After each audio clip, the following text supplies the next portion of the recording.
কঠোর সামরিক সেন্সরশিপের আড়ালে ইসরায়েল যুদ্ধের ক্ষয়ক্ষতি গোপন রাখার চেষ্টা করলেও স্যাটেলাইটের চোখ ফাঁকি দেওয়া সম্ভব হয়নি।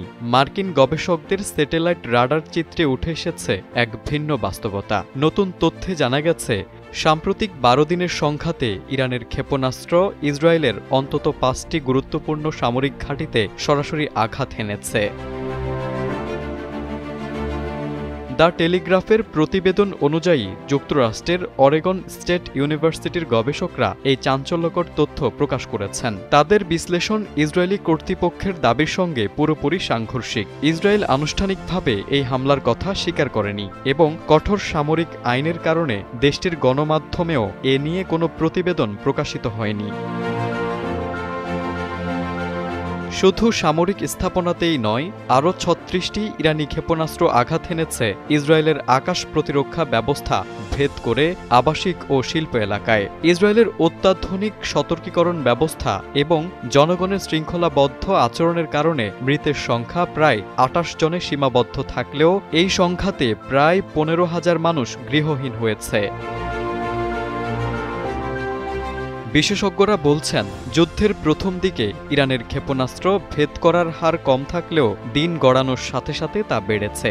এর কারণ হিসেবে ইসরায়েলের সীমিত সংখ্যক প্রতিরোধক ক্ষেপণাস্ত্রের কৌশলগত ব্যবহার এবং ইরানের উন্নত রণকৌশলকে দায়ী করা হচ্ছে।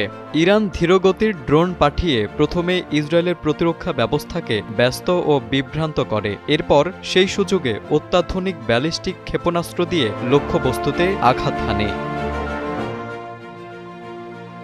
তথ্য গোপনের কারণে ইসরায়েলের অভ্যন্তরেও এই বিষয়টি নিয়ে সন্দেহ বাড়ছে। দেশটির জনপ্রিয় এক সাংবাদিক সম্প্রতি বলেছেন, আইডিএফের ঘাঁটি এবং কৌশলগত স্থাপনাগুলোতে ইরানের বহু ক্ষেপণাস্ত্র আঘাত হেনেছে, যা নিয়ে আমরা আজও প্রতিবেদন করতে পারিনি। সাধারণ মানুষ ধারণাই করতে পারছে না ইরানিরা কতটা নিখুঁত ছিল।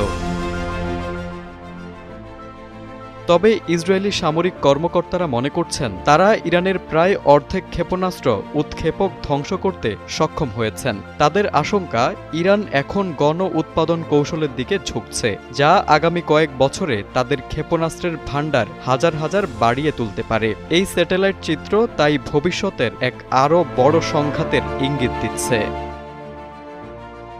তারেক আজিজ, সময়ের আলো।